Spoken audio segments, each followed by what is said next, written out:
Hi, welcome to Second Earth Alternative. So today we have an awesome episode. It's a new article that's written by Popular Mechanics called Pentagon Has Off-World Vehicles Not Made on This Earth. So to catch that episode, just stay tuned. And if you guys are wondering what is up, what's going on, what is the update with Felipe, why is he not being on as much, well, let me show you. All right, so here are my things. So, it's go time. It's basically I'm about to get the hell out of here and find a new home. So, without further ado, here is the episode. Holy shit. Ladies and gentlemen, get your seatbelts on, get your favorite sci-fi film plugged in the popcorn ready, because we got one for the history books here, well, at least for in terms of press articles, because hardly have I ever seen any press article not only mention UFOs, but mention, as it says here, Pentagon has off-world vehicles not made on this earth. Has the mainstream news finally come to terms that these crazy UFOs might actually be little green men or little gray men, or I don't know, whatever you see, man. I mean, the aliens. And the article is preceded with this one comment: the government's once clandestine UFO program will reveal findings on unexplained materials and crashes.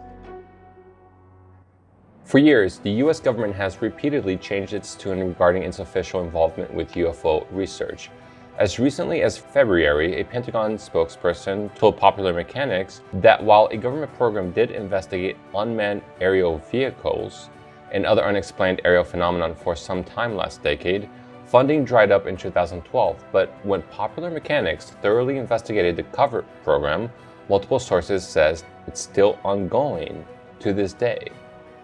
Now, a new report in the New York Times confirms those accounts. The government's UFO unit currently resides in the Office of Naval Intelligence. Now, for those who may not understand why it might be naval, well, the Navy has, some of the greatest arsenal of aircrafts outside of the Air Force, but the UFO phenomenon has also been associated with what is often termed USO, unidentified submersible object, because it seems that whatever vehicle this is, or whatever technologies they're using for these vehicles, it doesn't necessarily hinder it from either moving through the air or moving underwater, like a submarine, for example. Back to the article, where it deals with classified matters per the report, even though the unit itself isn't classified. The Unidentified Aerial Phenomenon Task Force is meant to standardize collection and reporting on sightings of UAVs and publicly divulge, quote, at least some of its findings twice a year, according to the Times. So this is where it gets kind of interesting. In a June Senate committee report, the Senate authorized appropriations for fiscal year 2021 for the task force, supporting its effort to reveal any links that unidentified aerial phenomenon, quotes, have to adversarial foreign governments and the threat they pose to U.S. military assets and installations. From the report, the committee remains concerned that there is no unified, comprehensive process within the federal government for collecting and analyzing intelligence on unidentified aerial phenomenon, despite the potential threats.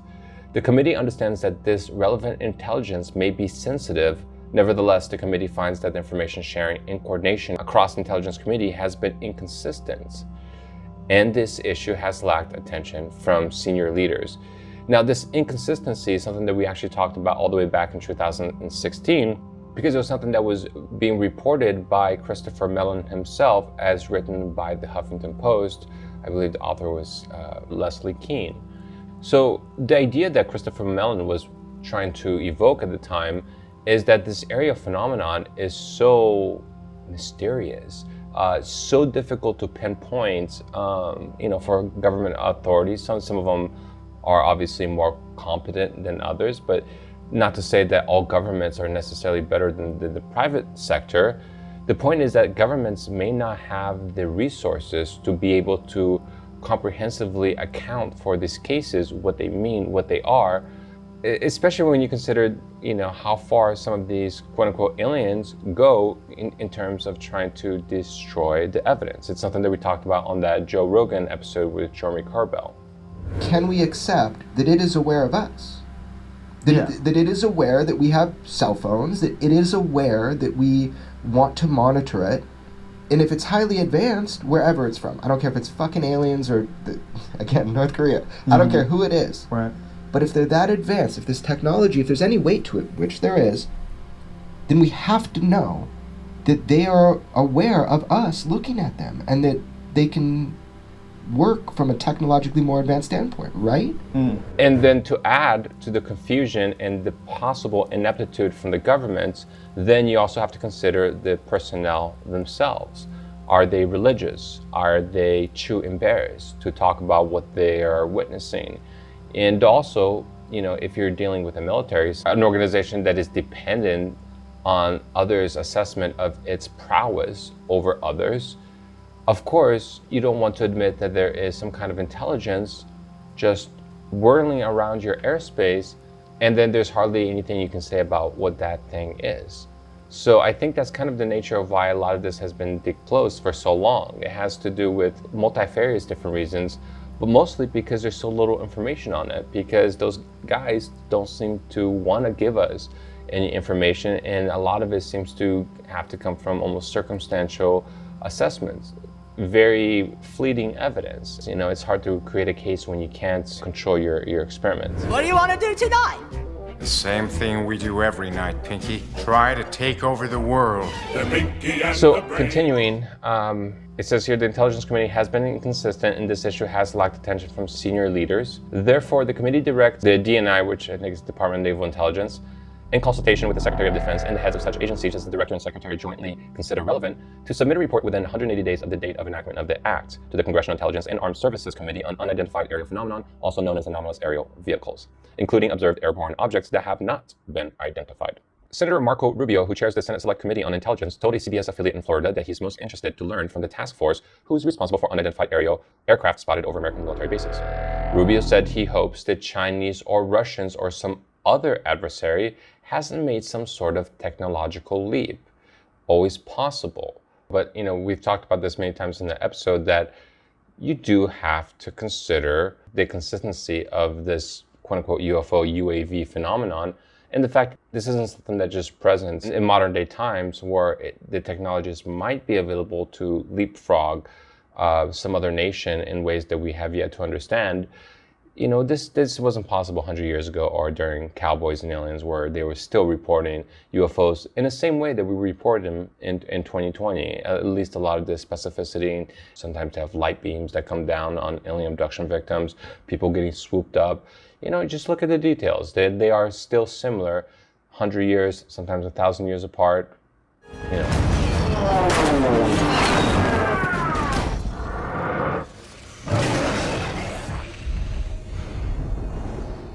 That, to me, Rubio said, is a national security risk and one we should be looking into. While such UAVs may very well come from foreign adversaries, the other possibly, of course, is that we can't pinpoint their origins from anywhere on this planet. And that's where the New York Times reports gets really interesting. Reid, the former Nevada senator who was instrumental in funding the original UFO program, told the Times he believes that crashes from other worlds had occurred, and that retrieved materials has been studied secretly for decades, often by aerospace companies from government contracts. You don't have to go anywhere. You can find it here. Yeah. After looking into this, I came to the conclusion that there were reports, some were substantive and some not substantive, that there were actual materials from the government and the private sector in their possession. In other words, while the UFOs and Little Green Man might make it really, really difficult to actually try to verify whether they're here or not by actually affecting the variable itself, which is the evidence we're trying to determine, sometimes you'll take a video of UFOs and it's very common that for whatever reason, the video just disappears. Very convenient for skeptics, very inconvenient for UFO researchers. So having hard material is a big deal because you can actually have something that's substantive, that you can use hard sciences, the chemical readings, the spectrometer readings. You can actually look at the materials that it's made out of, and whether it's an alloy that has even been created on Earth before. There are all kinds of ways to verify whether this came from this Earth or not. So this is kind of a big deal. I don't know how many viewers know about this, but it was the strangest thing, because in 7th grade, I went to my science class. Now, this teacher has since been deceased, apparent suicide, but just trying to get off of that.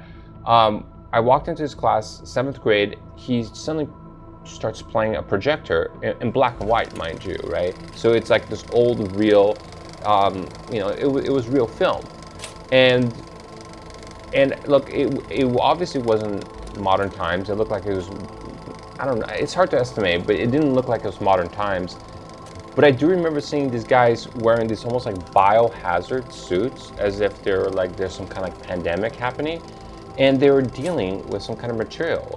So they ended up taking this, what looked like foil, I guess, and they just crumpled it with, I think they were wearing gloves, if I remember correctly.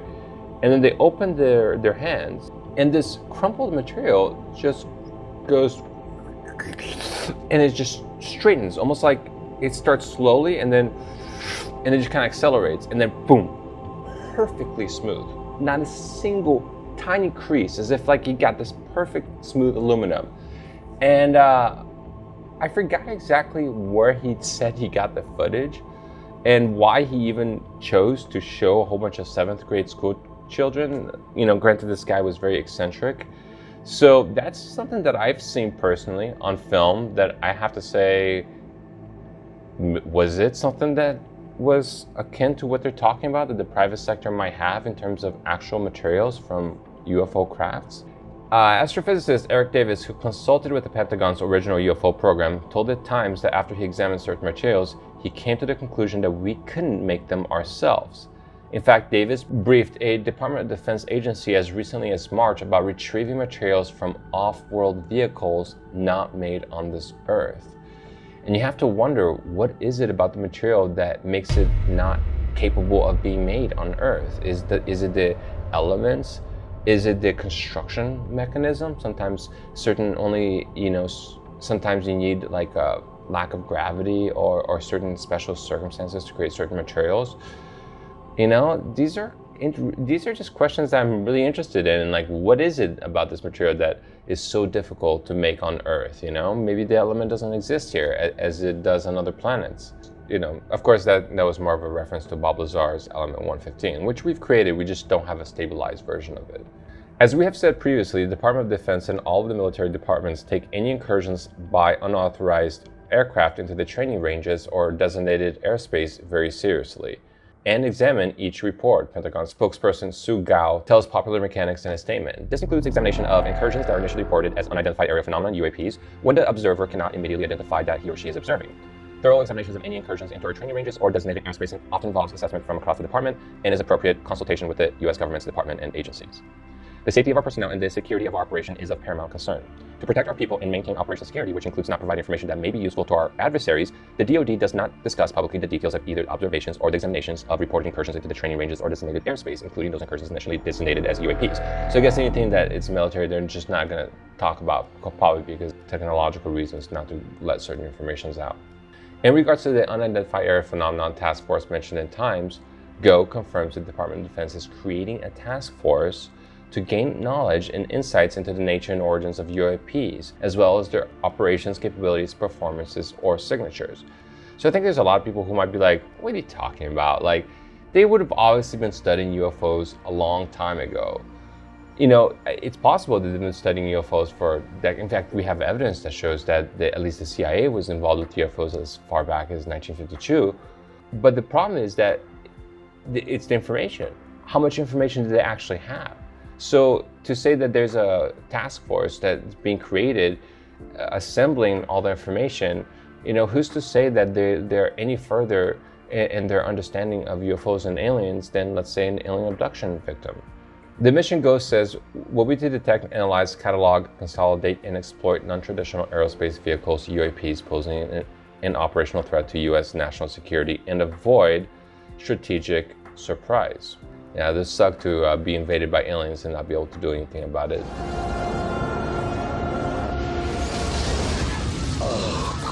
Times report and the anticipated public disclosure of findings from Unidentified Aerial Phenomenon Task Force are the latest and encouraging recent developments surrounding UFO research. Back in April, the U.S. Navy officially published 3 videos that show unidentified aerial vehicles are genuine, several years after the notorious clips first leaked online and properly ushered in the UFO renaissance. UFO renaissance? What is that? There's a lot of people who have been researching UFOs for a while. I don't think that after the UFOs were admitted by the New York Times that all those people were suddenly raking in views. You know, I think I hardly got a view mentioning Bob Lazar way back before the documentary. So UFO renaissance, I just don't know what that means. Maybe just public awareness. In 2019, the Navy confirmed that 3 videos taken by the Navy pilots indeed show unexplained aerial phenomenon, but the service also said the footage should have never been released to the public in the first place. Then in April, the service dropped the clips on its Freedom of Information Act FOIA page, a repository for documents released under the federal law that allows for the full or partial disclosure of U.S. government information to the public. The clips were first released in 2017 and 2018 by the New York Times and to the Stars Academy of Arts and Science, a UFO research group from former Blink-182 member Tom DeLonge. After a thorough review, a Pentagon spokesperson told Popular Mechanics in April, the department has determined the authorized release of these unclassified videos does not reveal any sensitive information or systems and does not impinge on any subsequent investigations of military airspace incursions by unidentified aerial phenomenon. Now, I'm going to just venture a guess that the only reason why you can have footage of some kind of extraterrestrial vehicle that can come here apparently on a whim's notice, that can do maneuvers that we can't even physically calculate because it's thought to be impossible. I'm going to venture a guess that if they're saying that it does not reveal any sensitive capabilities or systems, that that just might mean that they don't know what the is going on. It could just be that the information is so out there that their development or their enhancement of being able to replicate the technology may not even be there. I mean, Bob Lazar himself said that when he was working back engineering flying saucers that he didn't know what the hell was going on. He didn't know what the thing was. He didn't know how they're going to discover this in the way that they compartmentalized the different departments. But what he did know is that one other scientist had apparently been blown up, you know, almost like you see something in a movie, by trying to break into this energy source that they're trying to study. So I don't know, how far are these guys into actually being able to understand what these vehicles are actually doing in such a way that they could replicate the vehicles. So that is it, ladies and gentlemen. Just want to show you Popular Mechanics, a very credible magazine, kind of hinting that these UFO crafts, as we have mentioned many times on this show, could actually be extraterrestrial aliens. And you have to wonder the timing too. I mean, we have a possible pandemic, all the race issues, all the social issues, the issues with China, the international issues, and now we got little green men flying around. Holy shit, man. You know, you almost gotta wonder, you know, Armageddon? Many people don't realize that Armageddon actually means the quote unquote unveiling. All the fake news, all this, I don't know. I'm just kind of thinking that the timing is just crazy with this 666 HR bill. All right, I'm getting too far. This is Felipe Rosario. Thank you so much for joining me, ladies and gentlemen. I'll keep trying to post as I go through this move. And definitely hit me up on BitChute. I haven't put a lot of videos, but I do have them all lined up, and I'm gonna start getting them all out there, as well as newer content that will talk about more sensitive issues that, you know, some platforms like YouTube may not be game to necessarily. Anyways, thank you so much for following me. This is Felipe speaking, signing out.